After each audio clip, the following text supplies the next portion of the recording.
Halo semua, apa kabarnya? Semua pasti sehat ya?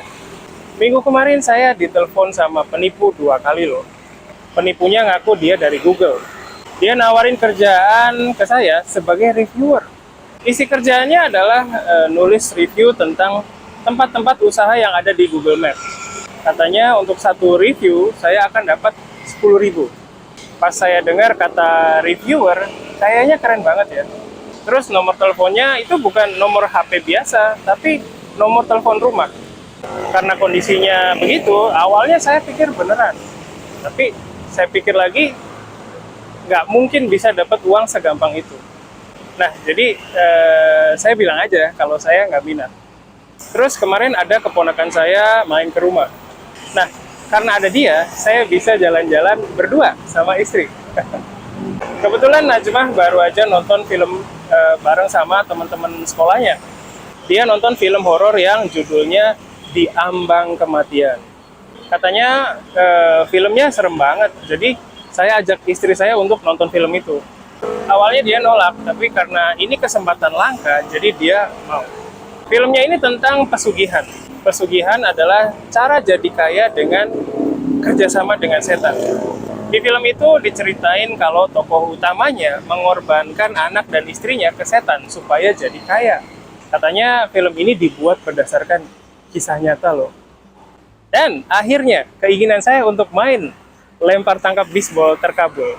Saya main lempar tangkap dengan salah satu mahasiswa yang lahirnya di Jepang.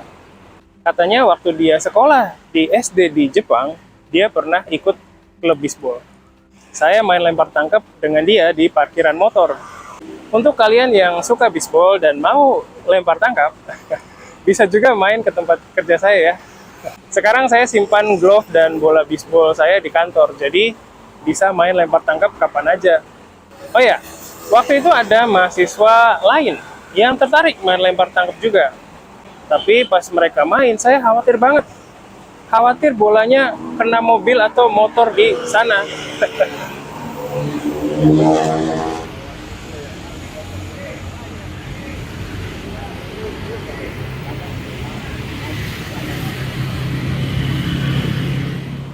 Oke, itu tadi cerita keseharian saya.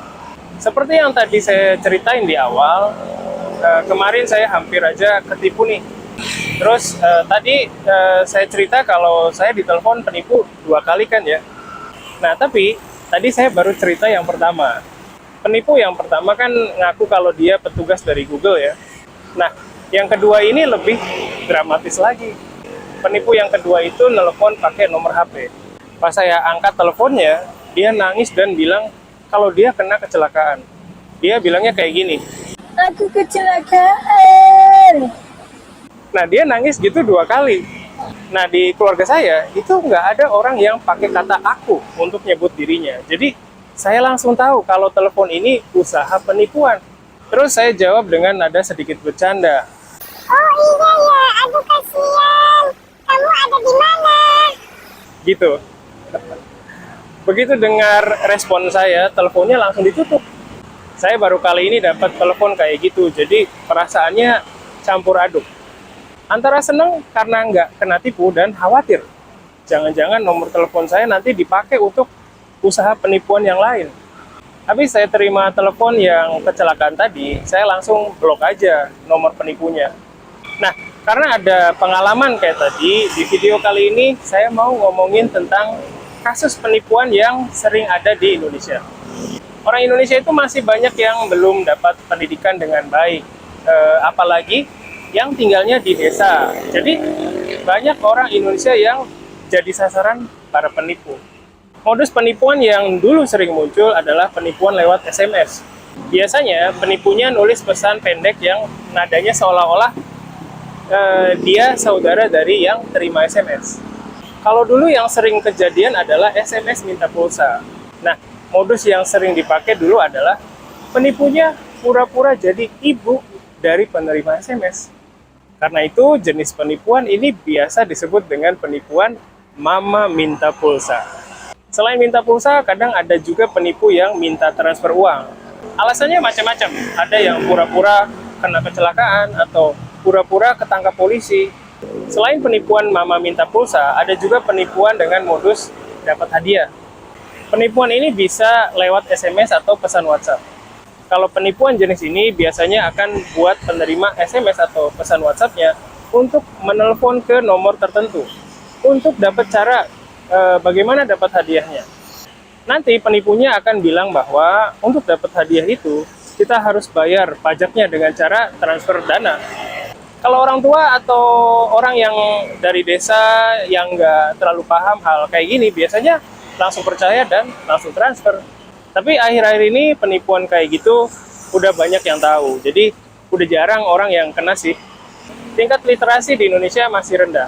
Orang Indonesia itu terkenal nggak suka baca informasi dengan baik. Sebenarnya bisa baca, tapi kayaknya malas memahami info yang ada di dalam bacaannya.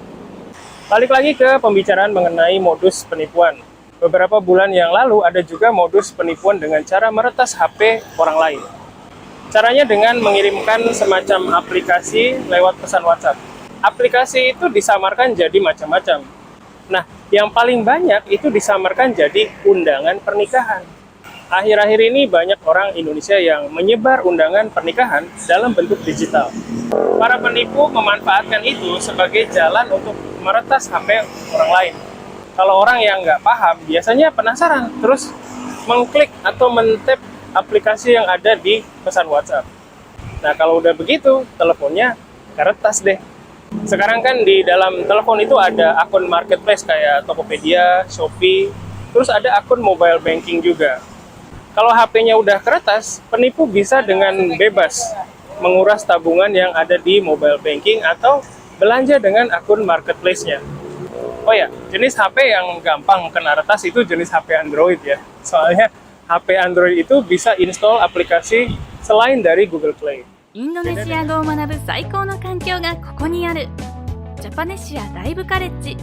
ジャパネシアライブカレッジはいつでもどこでも、そしてどんなレベルでもインドネシア語が学べるオンライン学習プラットフォーム。ライブ授業、自分のレベル、学びたい内容に沿った講師の授業に参加し放題。入門者から上級者まで、翻訳授業からフリートークまで様々な授業が揃ってる。